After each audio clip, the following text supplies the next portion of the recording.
அஸ்ஸலாமு அலைக்கும் வரஹமத்துல்லாஹி வபரகாத்துஹு. ஒரு மனிதர் ஸல்லல்லாஹு அலைஹி வஸல்லம் அவங்கள்ட்ட எனக்கு உங்களுடைய சிபாரிசு மறுமை நாளில் தேவை, எனக்காக நீங்கள் சிபாரிசு செய்வீங்களா அப்படின்னு சொல்லி கேட்குறாங்க.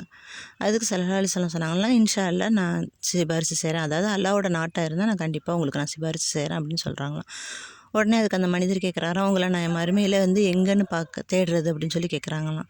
அதுக்கு ஸல்லல்லாஹு அலைஹி வஸல்லம் அவங்க சொல்கிறாங்களாம், மறுமை நாளில் நான் முதல்ல சிராத்தல் முஸ்தகீம் பாலத்தில் தான் இருப்பேன் அப்படின்னு சொல்லி சொல்கிறாங்களாம்.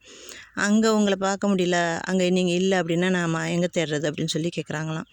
உடனே இரண்டாவதாக நன்மை தீமை இருக்கும் இடத்துல நான் இருப்பேன், அதாவது நன்மை தீமைகளை எடைபடக்கூடிய இடத்துல நான் இருப்பேன் அப்படின்னு சொல்லி சொல்கிறாங்களாம். அங்கேயும் உங்களை காணலை அப்படின்னா நான் எங்கேன்னு போய் தேடுறது அப்படின்னு திரும்ப கேட்குறாரு அந்த மனிதர். உடனே அதுக்கு ரசூல் அவங்க சொன்னாங்களாம், ஹவுலுல் ஹவுசர் அப்படிங்கிற தடாகத்தில் என்னை பார்க்கலாம் நீங்கள், அதாவது இந்த 3 இடத்துல நிச்சயமாக நான் ஏதாவது ஒரு இடத்துல தான் இருப்பேன், நீங்கள் கண்டிப்பாக என்னை பார்க்கலாம் அப்படின்னு சொல்லி ஸல்லல்லாஹு அலைஹி வஸல்லம் சொன்னதாக அனஸ் ரலியல்லாஹு அறிவிச்சிருக்கிறாங்க. நூல் திர்மிதி.